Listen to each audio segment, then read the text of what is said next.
భీష్ముడు ఆ జన్మ బ్రహ్మచార వ్రతాన్ని చేపట్టిన తర్వాత తన తండ్రి అయిన శంతన మహారాజు సత్యవతి దేవికి ఎంతో ఘనంగా వివాహం చేసిన తర్వాత కొంతకాలానికి వారిద్దరికైతే ఇద్దరు పిల్లగాళ్ళైతే పుడతారు. వాళ్ళ పేర్లొచ్చేసి పెద్దవాడి పేరు చిత్రాంగదుడు, చిన్నవాడి పేరు విచిత్ర వీర్యుడు. వీరి చిన్న వయసులోనే మన శంతన మహారాజు అనారోగ్యం కారణంగా మరణిస్తాడు. అప్పుడు భీష్ముడు రాజ్య బాధ్యతనంతా కూడా తన భుజస్కంధాలపై మీదకైతే వెత్తేసుకుంటాడు. భీష్ముడు ఎప్పుడూ కూడా సత్యవతి దేవిని తన సవతి తల్లిగా, తన పుత్రులైన చిత్రాంగదుడు విచిత్ర వీరుల్ని తన సవతి తల్లి పుత్రులుగా అయితే చూడలేదు. కొంతకాలానికి ఆ ఇద్దరు పిల్లలు యుక్త వయసుకు వచ్చి హస్తినాపుర మహాసామ్రాజ్యానికి యువరాజ పదవికి అర్హులవుతారు. కరెక్ట్ గా అదే సమయానికి పెద్దవాడైన చిత్రాంగదుడు సహజంగా అహంకారంతో తన పేరుతోనే ఉన్న చిత్రాంగదుడు అనే గంధర్వరాజుతో ద్వంద్వ యుద్ధం చేసి మరణిస్తాడు. అప్పుడు భీష్ముడు ఆ ఇద్దరు పిల్లల్లో చిన్నవాడైన విచిత్ర వీర్యుణ్ణి హస్తినాపుర మహాసామ్రాజ్యానికి అయితే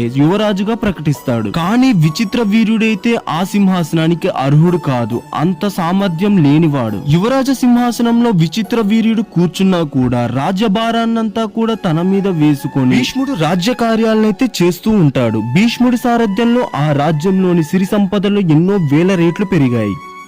ఆ రాజ్యంలోని ప్రజలు కూడా ఎంతో సుఖ సంతోషాలతో తొలతూగుతూ ఉన్నారు. అదే సమయానికి కాశీరాజు తన ముగ్గురు కుమార్తెలైన అంబ, అంబిక, అంబాలికలకైతే వివాహ స్వయంవరాన్నైతే ఏర్పాటు చేస్తాడు.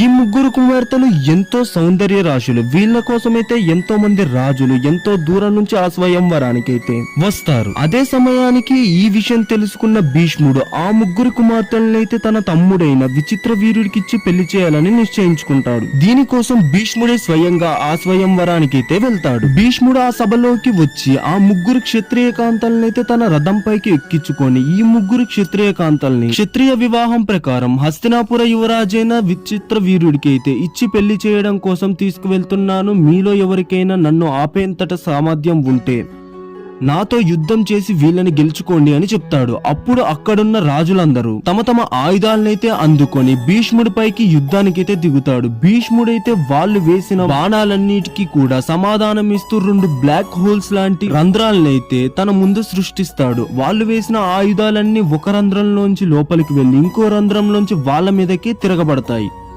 తాను ఇంకొక బాణాన్ని ఆకాశం వైపు వేసి అందులోంచి అగ్నిగుండాలైతే అందరి మీద పడేటట్టు చేసి అందరినైతే భయభ్రాంతులకి గురి చేస్తాడు. అలాగా అందరూ పారిపోతుంటే వాళ్ళ మధ్యలోంచి ఒక రథం అయితే సూటిగా భీష్ముడి వైపే వస్తుంటుంది.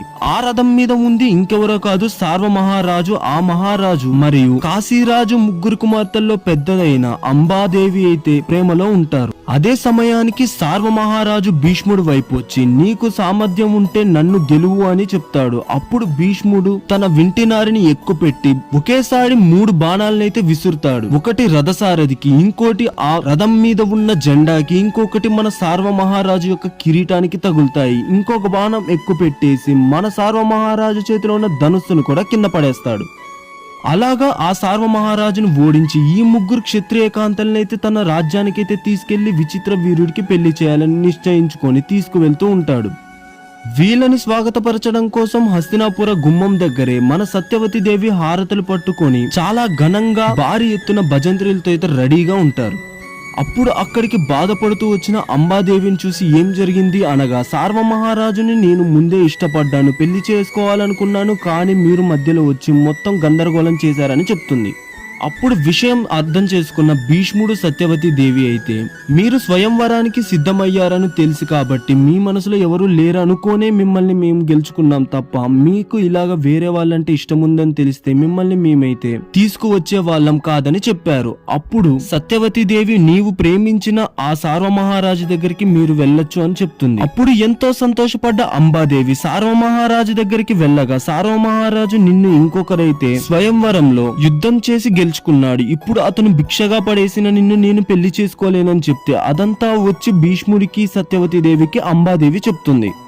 కానీ అంబాదేవి అక్కడి నుంచి వెళ్లిపోగానే అక్కడున్న వారి చెల్లెలైన అంబాలికలనైతే సత్యవతి దేవి మీ మనసులో కూడా ఎవరైనా ఉన్నారని అడిగితే లేదు, మేము మా ఇష్ట ప్రకారమే విచిత్ర వీరుణ్ణి పెళ్లి చేసుకుంటామని వాళ్ళు చెప్పక ఎంతో ఘనంగా వారితో అయితే విచిత్ర వీరుడి వివాహం అయితే జరిగిపోతుంది. ఆ తర్వాత అంబాదేవి అక్కడికి రాగా భీష్ముడైతే నీకు ఇంతకు ముందు విచిత్ర వీరుణ్ణి పెళ్లి చేసుకునే అవకాశం అయితే ఉంది, కానీ ఇప్పుడు మీకు అవకాశం లేదు, మీ చెల్లెళ్ళతో అయితే వారికి పెళ్లైపోయింది అనగా కోపోద్రక్తురాలైన అంబాదేవి ఎవరిని పడితే వారిని నేను ఎలా పెళ్లి చేసుకుంటాను, ఇలాగ నన్ను మా సార్వమహారాజ్ అయితే తిరస్కరించారు, ఎవరో గెలుచుకున్న ఒక క్షత్రియ కాంతని నేను భిక్షగా పొందలేనని చెప్పారని చెప్తుంది. దీనికంతటికి కారణం మీరే భీష్ముడు అని చెప్పి మీరే నన్ను స్వయంవరంలో గెలుచుకున్నారు కాబట్టి మీరే ఇప్పుడు నన్ను పెళ్లి చేసుకోవాలని కూడా చెప్తుంది.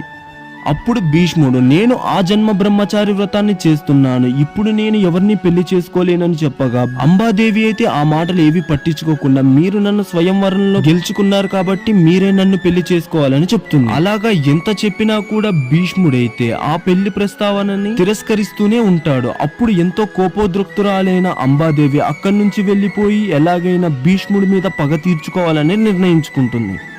అలాగ భీష్ముడి మీద పగ తీర్చుకోవడానికి తనకంటే శక్తివంతుడైన ఒకే ఒక్కడు తన గురువు అయిన పరశురాముడి దగ్గరికి అయితే వెళ్ళాలనుకుంటుంది. నెక్స్ట్ మహాభారతంలోని ఎపిసోడ్ 4 గురించి అయితే తర్వాత వీడియోలో అయితే చూద్దాం. వీడియో నచ్చితే లైక్, షేర్, సబ్స్క్రైబ్ చేసుకోవడం అయితే మర్చిపోకండి. ఇంతవరకు ఛానల్ ఎవరైనా సబ్స్క్రైబ్ చేసుకోకపోతే అర్జెంట్ గా వెళ్ళి సబ్స్క్రైబ్ చేసుకోండి. అండ్ ఇంకో ఇంట్రెస్టింగ్ వీడియోతో మళ్ళీ కలుద్దాం.